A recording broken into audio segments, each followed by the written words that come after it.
Sétimo dia na contagem dos 40 até Yom Kippur.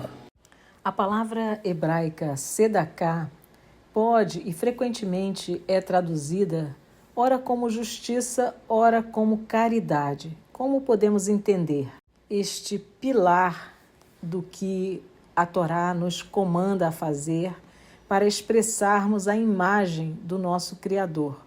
Na nossa cultura, caridade é quando nós damos alguma coisa para um necessitado pela misericórdia que temos ao nos apiedarmos no nosso coração. Justiça é quando eu tenho uma dívida e eu entrego o valor daquela dívida. Eu cumpri com a justiça. Na cultura judaica, sedaká é tido como o dar esmolas. Mas, de fato, na Torá, este não é um simples ato de dar esmolas. É preciso que entendamos como a caridade e a justiça são duas faces de uma mesma moeda ao praticarmos a sedaká. É explicitado o tempo todo na Torá que tudo o que o Eterno nos dá para usufruir não é propriamente nosso, mas dele. A terra, os bens, toda a bondade provém dele. E ele nos empresta em confiança para que exerçamos a sua imagem também com generosidade. Em Deuteronômio 6,6 nós lemos para não pôr Yod-Hê-Vav-Hê, nosso Deus, à prova.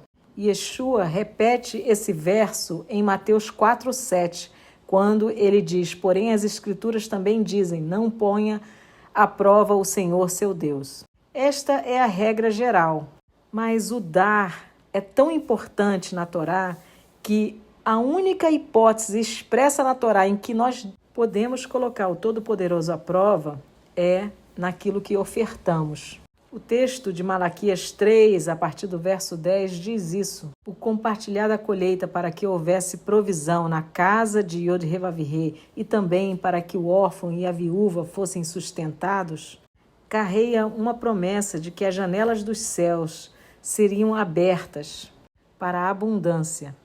E é assim que sedaká é um mandamento, pois ele exibe a imagem de Yod-Hê-Vav-Hê através daquele que doa, aquilo que recebeu em primeira mão do próprio Todo-Poderoso. Todavia, a Torá nos ensina princípios a serem seguidos ao exercitar a sedaká. E havendo instrução na Torá, nós não podemos fazer segundo o nosso próprio entendimento, sob pena de estarmos praticando idolatria, pois o conceito de avodazará, que é idolatria em hebraico, é seguir qualquer outra instrução que não seja a da Torá. Uma dessas leis é a prioridade. A prioridade é o sustento da família. Se a sedaká for prejudicar o sustento básico da família, ela será anti-Torá. Outra lei é que, primeiro, é necessário suprir as necessidades da família da fé. É expresso que o Eterno não deseja que hajam necessitados no meio do povo. Outra lei da sedaká é o anonimato, ou que ao menos a intenção do coração não seja a vaidade. Yeshua explica isso em Mateus 6,3, quando diz, mas quando você der esmola, que a sua mão esquerda não saiba o que está fazendo a direita. Na cultura e mentalidade hebraica, a mão direita fala do lado espiritual, da bondade e benignidade. E a mão esquerda fala do lado material, do juízo. Do lado direito representa Hesed, lado esquerdo representa Gevurah, Din. Outra dessas leis da sedaká é que não deve receber sedaká o que, sendo irmão, não cumpre Torá. É o caso do preguiçoso. Quando, em Êxodo 20, versos 8 a 11, nós lemos que 6 dias o homem deve trabalhar para que então o Shabat, seu descanso, seja separado, santo a Yod-Hê-Vav-Hê, o Shabat ele é quebrado não só quando se faz o próprio interesse no 7º dia, mas também quando não se trabalha os 6 dias que é devido. Em Provérbios 20, verso 4, nós lemos, o preguiçoso não lavrará por causa do inverno, pelo que mendigará na cega, mas nada receberá. É por isso que em Marcos 10, 51, antes de oferecer cura ao cego Bartimeu, ele pergunta: o que queres que eu te faça?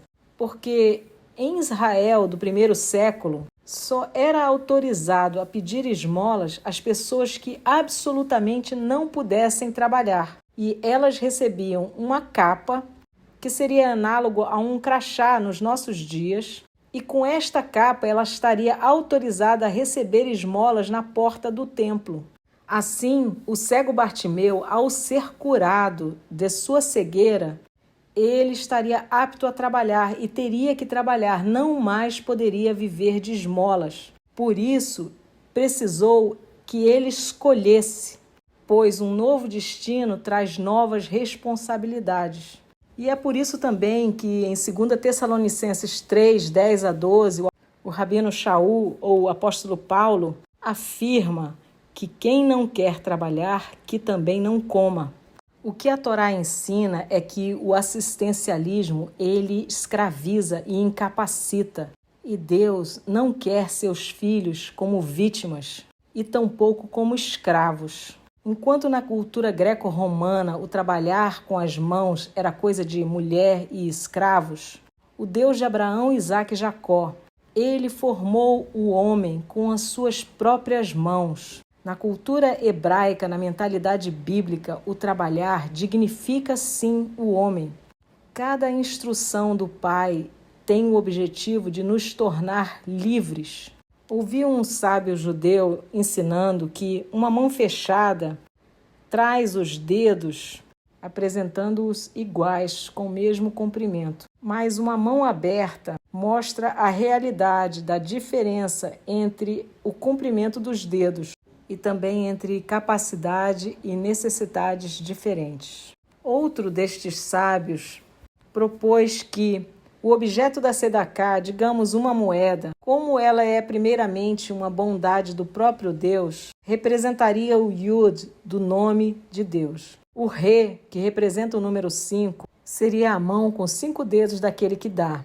O Vav representaria a conexão pelo esticar do braço, o estender a mão. E o outro Re, a mão que recebe, com seus 5 dedos também.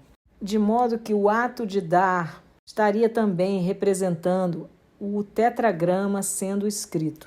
Outra belíssima imagem compartilhada por uma amiga comigo é que Adão, ao comer de todas as árvores do jardim que lhe era permitido, ele o fazia estendendo a mão para o alto da árvore para apanhar o fruto olhando para o céu. E assim, ele toda vez que comia e recebia esse fruto, ele glorificava ao seu Criador.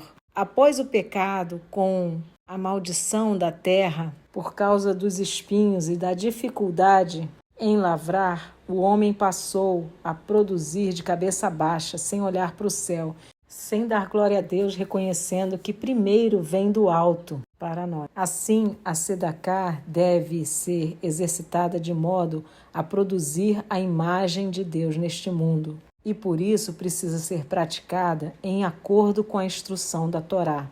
Não de forma meramente assistencialista como faz o mundo. O modo bíblico da Sedaká é sustentando aquele que não pode suprir e prover para si próprio, o inválido, o órfão, a viúva, que é verdadeiramente viúva, como diz Paulo, que não consegue trabalhar, mas não para sustentar o preguiçoso.